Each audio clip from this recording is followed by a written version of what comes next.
এখন আমরা দেখবো যে মেথড অন স্ট্রাক্ট, অর্থাৎ স্ট্রাক্ট আমরা কীভাবে মেথড ডিক্লেয়ার করতে পারি এবং সেটা নিয়ে কাজ করতে পারি। সো এখানে একটা নিউ ফাইল ক্রিয়েট করব।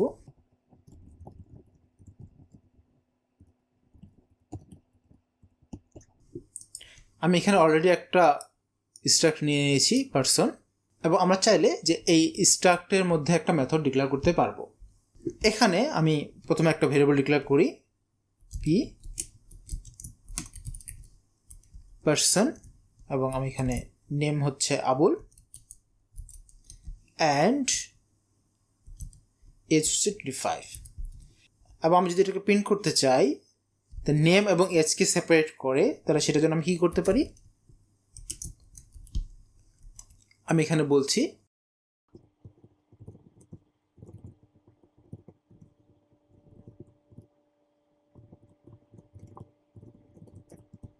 ওকে। সো আমি এভাবেই প্রিন্ট করতে পারি, কিন্তু এটা প্রিন্ট করলে আমাকে কী করবে, সো আমি যদি এখন এটাকে রান করি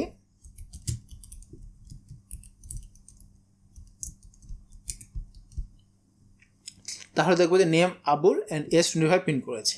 ওকে, বাট এমন যদি হয় যে আমি এটা এভাবে প্রিন্ট করবো না, এই কাজটার জন্য এই আমার যে স্ট্রাক্ট আছে বা এই যে পার্সন টাইপ আছে তার মধ্যে একটা মেথড থাকবে, অর্থাৎ আমি এটাকে এভাবে কল করব p.print, জাস্ট p.print করব, তাহলে সে আমাকে এটা প্রিন্ট করে দেখাবে। এই কাজটা করতে পারি। এখন আমি অলরেডি ফিল্ড নিয়ে কথা বলেছি, অর্থাৎ এই পার্সন এই টাইপের দুটো ফিল্ড আছে, এবং আমি যদি একটা ফাংশন ডিক্লেয়ার করি যেটা অ্যাকচুয়ালি এই টাইপের সাথে বা পার্সনের সাথে খুবই অ্যাটাচ থাকবে, তখন সেটাকে আমরা মেথড বলি।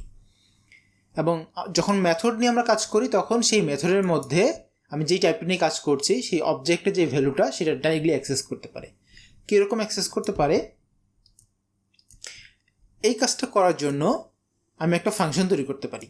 কীভাবে, এভাবে ফাংশন তৈরি করতে পারি। ফাংশন তৈরি করলাম, ফাংশন নাম দিলাম প্রিন্ট, এবং এখানে আমি পি দিয়ে পার্সন পাস করছি। সো আমরা অলরেডি দেখেছি যে আমরা ফাংশন লিখতে গেলে ফাংক লিখতে হয়, এরপর ফাংশন নেম, এরপর প্যারামিটার, এবং এটা কোনো কিছু রিটার্ন করবে না, এবং এর মধ্যে আমি এটাকে প্রিন্ট করব। ওকে, প্রিন্ট করলাম।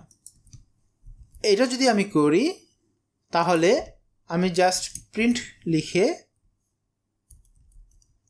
এর মধ্যে পি পাস করলেই আমাকে সেম আউটপুটটাই দিবে। আমি যদি রান করি এটাকে তাহলে দেখবো যে সেম আউটপুটটা দিচ্ছে। ওকে, বাট এটার জন্য আমাকে প্যারামিটার হিসেবে পি পাস করতে হচ্ছে।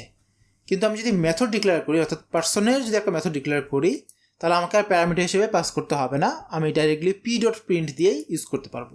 সেটার জন্য আমাকে একটা বিশেষ টাইপের আর্গুমেন্ট দিতে হয়, সেটাকে রিসিভার আর্গুমেন্ট বলা হয়, এবং এই রিসিভার আর্গুমেন্টটা অ্যাকচুয়ালি পরে থাকে না, এটা থাকে শুরুতে। তো সেই রিসিভার আর্গুমেন্টটা হবে এখানে, এবং আমি এখানে বলতে পারি পি, এবং এটা হচ্ছে একটা পার্সন টাইপ হবে, এটা হচ্ছে রিসিভার আর্গুমেন্ট, একটা ফাংশন। পরবর্তীতে আমরা প্যারামিটার দেখেছিলাম, বাট এটা হচ্ছে একটা রিসিভার আর্গুমেন্ট এবং এটা কোনো প্যারামিটার নাই।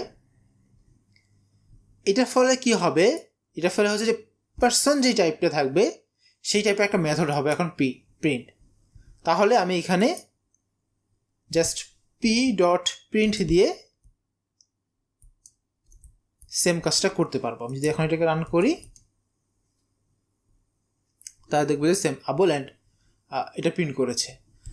সো এভাবে আমরা একটা মেথড ডিক্লেয়ার করি। এখন এই প্রিন্ট, এই যে ফাংশনটা আমরা দেখছি, এটা এই পার্সনের সাথে একদম কানেক্টেড, অর্থাৎ পার্সন টাইপের সাথে কানেক্টেড। ওকে, এখন আমরা একটা জিনিস দেখি। এখন আমি এখানে একটা মেথড নিব। সো ফাংশন লিখছি এবং এটা রিসিভার আর্গুমেন্ট হবে p%। আমি ইচ্ছা মতো মেথড ডিক্লেয়ার করতে পারি, আমার যতগুলো দরকার ততগুলো। এবং আমি এখানে বলছি যে সেলিব্রেট বার্থডে।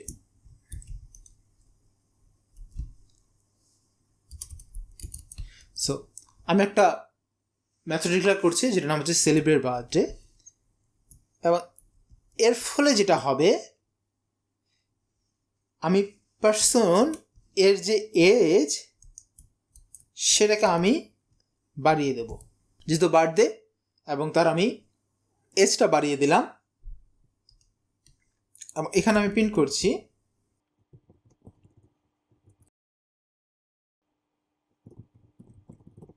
আমি নামটা দেব,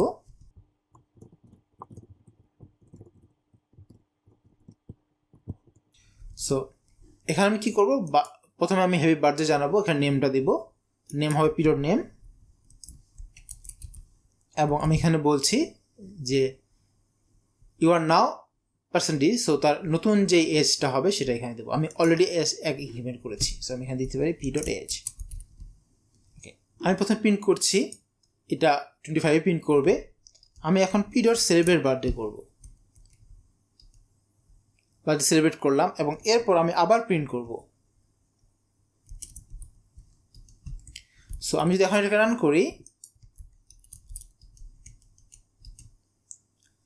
তাহলে দেখব এই জায়গায় প্রিন্ট করছে আবুল অ্যান্ড 25, আবুল এবং এর এজ হচ্ছে 25, এবং আমি যখন সেলিব্রেট বার্থডে করছি তখন আমি এজ এক বাড়াই দিলাম, সেটা হলো 26, তাহলে সেখানে প্রিন্ট করছে happy birthday Abul, you are now 26 years old.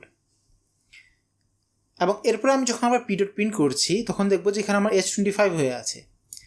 এর কারণটা হলো আমি যখন রিসিভার আর্গুমেন্ট হিসেবে ভ্যালু পাস করছি, সো এইভাবে আসলে ভ্যালু পাস করা হয়, তখন এটা হচ্ছে একটা লোকাল ভেরিয়েবল হিসেবে কাজ করবে, অর্থাৎ এই পি এর কোনো চেঞ্জ বাহিরে কোনো জায়গায় ইফেক্ট ফেলবে না। সো এটা একটু আমাদেরকে মাথায় রাখতে হবে। যদি আমরা চাই যে এই যে এজটা চেঞ্জ হচ্ছে এই চেঞ্জটা অ্যাকচুয়ালি ইফেক্ট করবে, তাহলে আমরা পয়েন্টার আর্গুমেন্ট দেব, অর্থাৎ আমাদের যে রিসিভার আর্গুমেন্টটা হবে সেটা আমার পয়েন্টার টাইপের হতে হবে। সো আমি যদি এখানে বলি পয়েন্টার পি বলি, একদমই সেম কাজ করবে, বাট আর কিছু করতে হবে না। এখন আমি যখন পয়েন্টার বললাম তার মানে আমি এই পি এর যদি কোনো একটা ভ্যালু চেঞ্জ করি সেটা অ্যাকচুয়ালি এই পি এর মধ্যে ইফেক্ট ফেলবে। সো আমি যদি এখন এটাকে আবার রান করি তাহলে দেখবো যে এই যে আবুল 25 প্রিন্ট করেছে প্রথমে, এরপর যখন সেলিব্রেট বার্থডে করছি তখন আমি এজ এক বাড়িয়ে দিয়েছি, 26 হয়েছে, এবং এই ইফেক্টটা এই পি এর মধ্যেও পড়েছে, এর কারণে পরবর্তী এজটা এখন 26। পার্টিকুলার এই পয়েন্টার টপিকটুকু যদি আমরা এখন পর্যন্ত না বুঝে থাকি কোনো সমস্যা নেই, আমরা এরপরে যখন পয়েন্টার শিখবো তখন এই বিষয়টা আমাদের কাছে আরও ক্লিয়ার হবে যে পাস বাই ভ্যালু কী এবং পাস বাই রেফারেন্স কী এবং কেন এটা একটু ডিফারেন্ট ওয়েতে কাজ করে। সো আমরা স্ট্রাক্টের অনেক কিছু জেনে ফেলেছি। আমরা জেনেছি কীভাবে স্ট্রাক্ট ক্রিয়েট করতে হয়, কীভাবে স্ট্রাক্টের ফিল্ডগুলো আমরা অ্যাক্সেস করতে পারি, মডিফাই করতে পারি, এবং আমরা খুব একটা ইম্পর্টেন্ট জিনিস দেখেছি সেটা হচ্ছে স্ট্রাক্টের মেথড, এবং এই স্ট্রাক্ট আমরা পরে অনেক অনেক বেশি ইউজ করব।